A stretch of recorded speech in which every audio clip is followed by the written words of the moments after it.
all Invest Keralയുടെ today's market and tomorrow's outlookലേക്ക് എല്ലാ വ്യൂവേഴ്സിനും സ്വാഗതം. Indian share മാർക്കറ്റിൽ ഇന്നും ഒരു പ്രഷർ തന്നെയായിരുന്നു ദൃശ്യമായത്.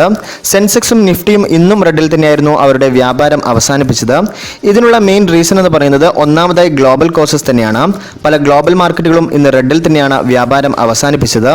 അതുപോലെ യുഎസിലെ ടെക് സ്റ്റോക്കുകളിലുള്ള സെൽ ഓഫും ഇൻവെസ്റ്റേഴ്സിന് ഒരു വറി സൃഷ്ടിച്ചിട്ടുണ്ട്. അതുപോലെ ഇന്ത്യ ചൈന ബോർഡർ ടെൻഷനും മാർക്കറ്റിൽ ഒരു കൺസേൺ സൃഷ്ടിക്കുന്നുണ്ട്. കൂടാതെ ചില സ്റ്റോക്കുകളെ സംബന്ധിച്ചിടത്തോളമുള്ള വാല്യുവേഷനും സ്റ്റോക്ക് മാർക്കറ്റിൽ ഒരു കൺസേൺ സൃഷ്ടിച്ചിട്ടുണ്ട്. ഇന്ന് മെയിനായി സെല്ലിംഗ് പ്രഷർ ദൃശ്യമായ സെക്ടേഴ്സ് എന്ന് പറയുന്നത് ബാങ്കിങ്, റിയാലിറ്റി, അതുപോലെ പബ്ലിക് സെക്ടറുകളായിരുന്നു. അതുപോലെ ഹെൽത്ത് കെയർ, മെറ്റൽ സെക്ടറുകളിൽ ചെറിയ തോതിലുള്ള ഒരു ബയ്യിങ്ങും ദൃശ്യമായിരുന്നു. മാർക്കറ്റിൽ കൺസേൺ ഉണ്ടാക്കിയ മറ്റൊരു ഫാക്ടർ എന്ന് പറയുന്നത് ഇന്നലെ COVID-19 വാക്സിൻ പരീക്ഷണം സ്റ്റോപ്പ് ചെയ്തെന്ന ഒരു ന്യൂസും വന്നിരുന്നു. അതും മാർക്കറ്റിനെ ഒരു നെഗറ്റീവിലേക്ക് മൂവ് ചെയ്യാൻ ഇടയാക്കി. മാർക്കറ്റിനെ അപ് മൂവിലേക്ക് നയിക്കാനുള്ള പുതിയ ഗ്ലോബൽ ട്രിഗേഴ്സ് ഒന്നുമില്ലാത്തതും മാർക്കറ്റിനെ ഒരു നെഗറ്റീവ് മോഡിലേക്കാണ് നയിച്ചത്. ഇന്ന് നിഫ്റ്റി 50 9 പോയിന്റോളം ഡൗൺ ആയി 11,278 പോയിന്റിലാണ് ക്ലോസ് ചെയ്തത്. നിഫ്റ്റിയിലെ ഇന്നത്തെ ഹൈ എന്ന് പറയുന്നത് 11,298 പോയിന്റും ലോ എന്ന് പറയുന്നത് 11,185 പോയിന്റുമായിരുന്നു. നിഫ്റ്റി FMCG 184 പോയിന്റോളം ഡൗൺ ആയി 30,633 പോയിന്റിലാണ് ഇന്ന് ക്ലോസ് ചെയ്തത്. നിഫ്റ്റി IT 134 പോയിന്റോളം ഡൗൺ ആയി 18,261 പോയിന്റിലാണ് ഇന്ന് ക്ലോസ് ചെയ്തത്. നിഫ്റ്റി മെറ്റൽ 20 പോയിന്റോളം അപ്പായി 2,397 പോയിന്റിലാണ് ക്ലോസ് ചെയ്തത്.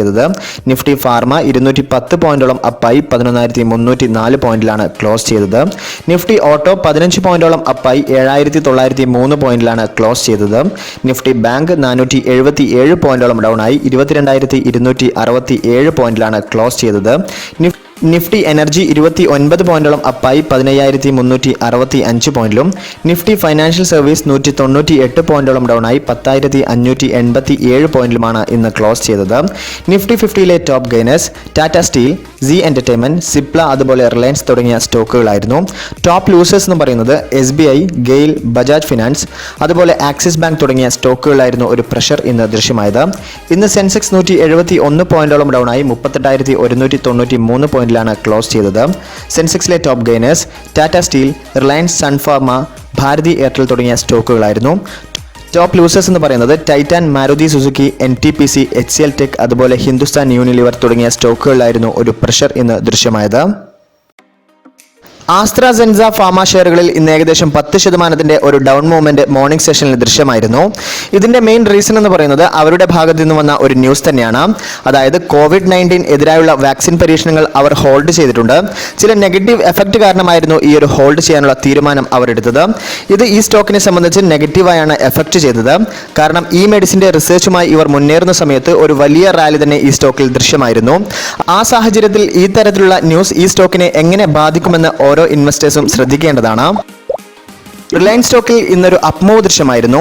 അതിന്റെ മെയിൻ റീസൺ എന്ന് പറയുന്നത് സിൽവർ ലേക്ക് ഏകദേശം 7,500 കോടി രൂപയോളം റിലയൻസിന്റെ റീറ്റെയിൽ സെക്ടറിലേക്ക് ഇൻവെസ്റ്റ് ചെയ്യുമെന്നും അതിലൊരു പാർട്ട്ണർഷിപ്പ് കരസ്ഥമാക്കുമെന്നുള്ള ഒരു ന്യൂസുമായിരുന്നു ഈ ഒരു റാലിക്ക് മെയിൻ ആയിട്ടുള്ള കാരണം. ഓൾറെഡി റിലയൻസിന്റെ ജിയോ അടക്കമുള്ള പ്ലാറ്റ്ഫോമിൽ ഇൻവെസ്റ്റ്മെന്റ് വന്നപ്പോൾ സ്റ്റോക്ക് പ്രൈസിൽ ഒരു മൂവ്മെന്റ് തന്നെ ദൃശ്യമായിരുന്നു. റിലയൻസിന്റെ പല ബിസിനസ്സുകളും അവർ സെപ്പറേറ്റ് എൻറ്റിറ്റിയായി ലിസ്റ്റ് ചെയ്യുമെന്നുള്ള ന്യൂസുകളും മാർക്കറ്റിൽ വ്യാപിക്കുന്നുണ്ട്. അപ്പോൾ ഈ ന്യൂസുകളും ഈ ഷെയറിൽ പ്രതിഫലനങ്ങൾ സൃഷ്ടിച്ചേക്കാം. SML സ്റ്റോക്കിൽ ഇന്നൊരു പ്രഷറായിരുന്നു ദൃശ്യമായത്. അതിൻ്റെ പ്രധാന കാരണം എന്ന് പറയുന്നത് അവരുടെ റിസൾട്ട് തന്നെയാണ്. അവരൊരു ലോസ് ആണ് റിപ്പോർട്ട് ചെയ്തത്, ഏകദേശം 52 കോടി രൂപയുടേത്. ലാസ്റ്റ് ക്വാർട്ടറിൽ ഒരു പ്രോഫിറ്റ് ആയിരുന്നു റിപ്പോർട്ട് ചെയ്തത്. അതുകൊണ്ടായിരുന്നു സ്റ്റോക്ക് ഒരു നെഗറ്റീവ് മോഡിലേക്ക് ഇന്ന് മൂവ് ചെയ്തത്. IRCTC സ്റ്റോക്കിൽ ഇന്നൊരു പ്രഷറായിരുന്നു ദൃശ്യമായത്.